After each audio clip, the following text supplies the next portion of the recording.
Welcome to new India classes YouTube channel. आज हम लोग यूपी जीके के बेस्ट 250 प्लस एमसीक्यू डिस्कस करेंगे और ये क्विक रिवीजन होगा क्योंकि जितने भी यूपी के अपकमिंग एग्ज़ाम हैं उनके लिए ये इक्वली बेनिफिशियल है।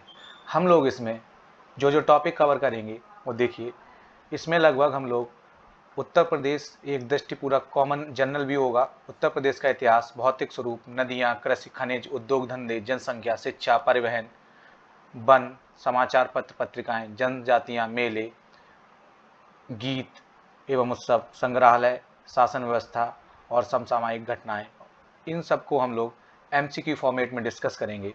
और हम लोग ये जो डिस्कस करने जा रहे हैं ये सब युक्ति पब्लिकेशन की जो बुक आती है उसके एमसीक्यू हैं। ये बेस्ट एमसीक्यू हैं, ठीक है। तो चलिए हम लोग स्टार्ट करते हैं। My name is Ashutosh Tomar and I welcome you all. ये यूपी जीके का पार्ट 6 है। इससे पहले पार्ट 5 बना चुके हैं, उनको जरूर देख लीजिएगा।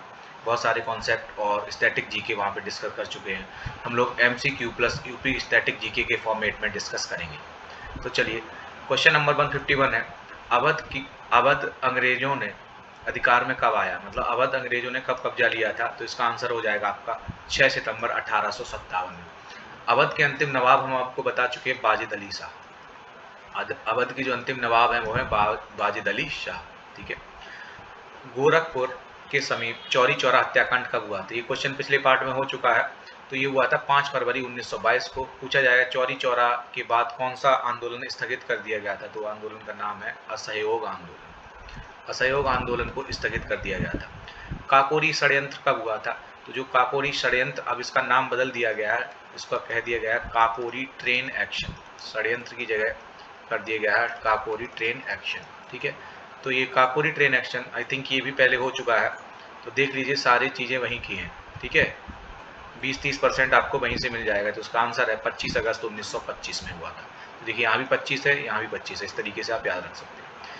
पूछा जाएगा उत्तर प्रदेश में किसान आंदोलन का नेतृत्व किसने किया था। तो उत्तर प्रदेश में हुआ था उस समय, किया था पंडित जवाहरलाल नेहरू ने। चौधरी चरण सिंह को किसानों का मसीहा कहा जाता था, किसान नेता कहा जाता था। 1857 के विद्रोह में तात्या टोपे किस जगह पे क्रांति का संचालन किया था। तो क्रांति का संचालन कानपुर, और कानपुर में भी एक स्थान है जिसको कहा जाता है कालपी। तो आंसर हो जाएगा कालपी, ठीक है। नाना साहब भी कहाँ से थे, कानपुर के बिठूर से थे, ये पहले बता चुके आपको। बरेली में स्वतंत्रता संग्राम का नेतृत्व किसने किया था। तो ये बरेली से पूछा जा रहा है। तो बरेली से खान बहादुर खान।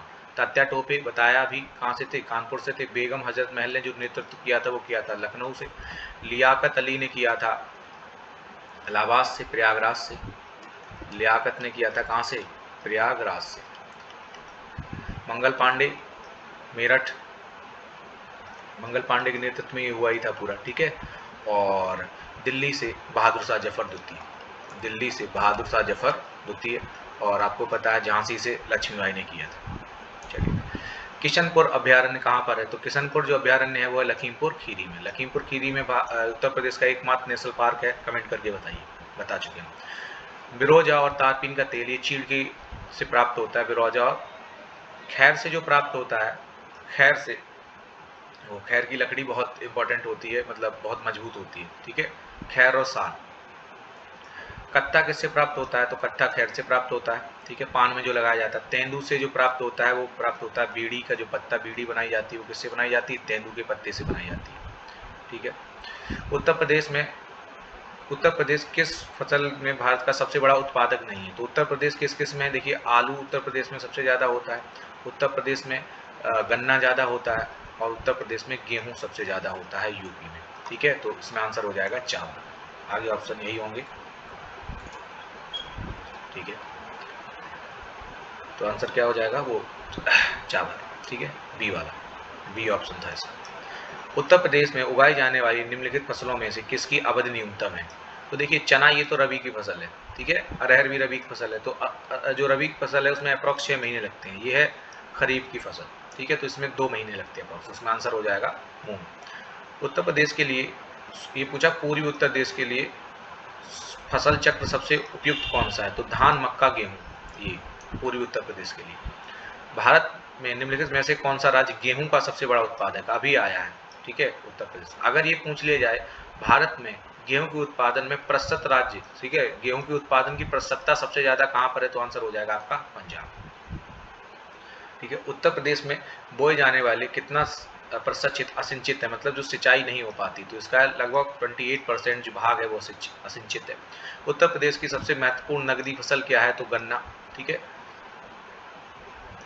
उत्तर प्रदेश में सीमांत कृषक किसे कहा गया है, तो सीमांत कृषक उनको कहा जाता है जिनके पास 1 हेक्टेयर से कम भूमि होती है। हम लोग ये क्वेश्चन पहले ही कर चुके हैं, यहाँ पे इसका उत्तर गलत दे दिया था बुक में, ये दे दिया था। ठीक है, भारत में चीनी का सबसे बड़ा उत्पादक है, तो चीनी का सबसे बड़ा उत्पादक जो राज्य है वो है उत्तर प्रदेश, क्योंकि गन्ना सबसे ज्यादा उत्तर प्रदेश में है।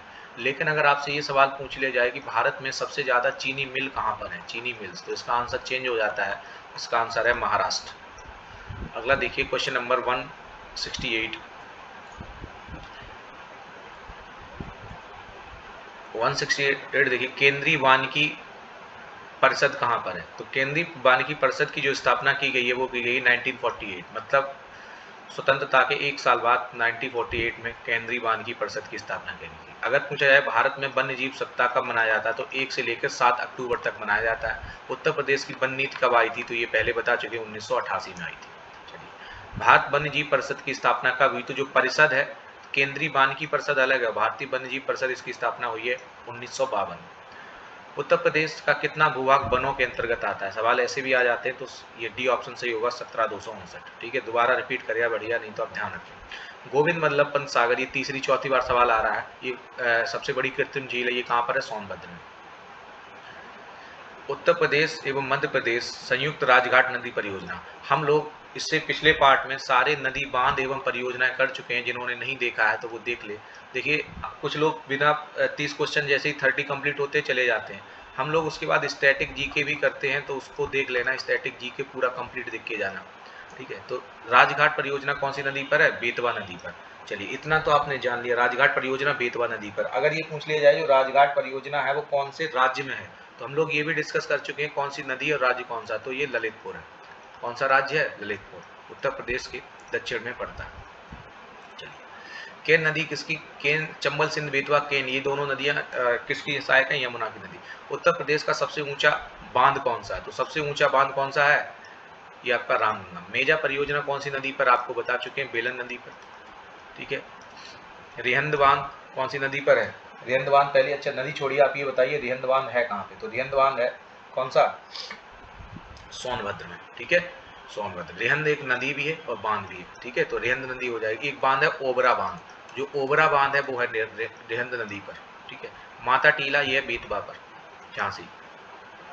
ये देखिए आ गया, ओबरा ताप विद्युत केंद्र की स्थापना किस देश के सहयोग से करी गई, तो ये रूस के सहयोग से करी गई थी। और ओबरा ताप विद्युत है कहाँ पर, ओबरा वाली अभी हम बता चुके कहाँ पर, ललितपुर में। सॉरी, ओबरा है सोनभद्र में। ओबरा कहाँ पे, रिहंद नदी पर है, सोनभद्र में। ललितपुर वाला रामगंगा है, सोनभद्र में। ठीक है, रामगंगा जो है वो कौन सी नदी पर है, रामगंगा राजघाट जो है वो बेतवा नदी पर, और कहाँ पर है, ललितपुर में। अगला देखिए, उत्तर प्रदेश की सबसे लंबी नहर कौन सी है, तो उत्तर प्रदेश की सबसे लंबी नहर है शारदा नहर। अगला देखते हैं 176, गैस हॉल की पायलट परियोजना किस स्थान पर शुरू करी गई थी, तो ये है आमला। आमला एक जगह भी है, ठीक है, उत्तर प्रदेश में आमला नामक एक जगह स्थान है। ठीक है, पायलट परियोजना उसको कहा जाता है जब कोई एक पूरी फुल फ्लैज ना करके एक टेस्ट के तौर पे करी जाती है, उसको कहा जाता है पायलट। 177 क्वेश्चन देखिए, उत्तर प्रदेश में नाभ की ऊर्जा है, तो एक ही जगह है नाभ की ऊर्जा, कहाँ पर है, नरौरा। ठीक है, नरौरा में एकमात्र पावर प्लांट है, सोनभद्र में। पनकी ये कानपुर में है। डोगरा भी आपको बताया। सर्वाधिक अनुसूचित जनजातियों का प्रतिशत, देखिए ये सवाल चेंज हो गया, उससे पहले पूछा था सर्वाधिक अनुसूचित जनजाति कहाँ पर है। अगर प्रतिशत पूछ ले तो आंसर हो जाएगा लखीमपुर खीरी। अगर सर्वाधिक अनुसूचित जनजाति पूछ ले तो आपका आंसर हो जाएगा सोनभद्र। अगर सर्वाधिक एससी पूछ ले तो आपका आंसर हो जाएगा सीतापुर।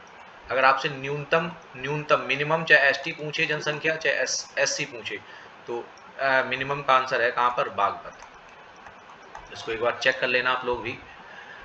उत्तर प्रदेश में जनजातियों में सबसे ज्यादा संख्या किसकी है, तो देखिए पुराना क्वेश्चन है तो उस हिसाब से आंसर होना चाहिए थारू। आज की डेट में आंसर होगा गोंड।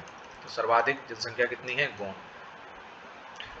उत्तर प्रदेश में कौन सी अनुसूचित जनजाति बिजनौर जिले में निवास करती है? तो बिजनौर जिले में जो निवास करती है कौन सी करती है? महामी। थारू जनजाति दिवाली को किसके रूप में मनाती है? शोक के रूप में मनाती है। निम्नलिखित में से कौन सा, ये आ गया, ये दूसरी बार क्वेश्चन आ गया, ठीक है।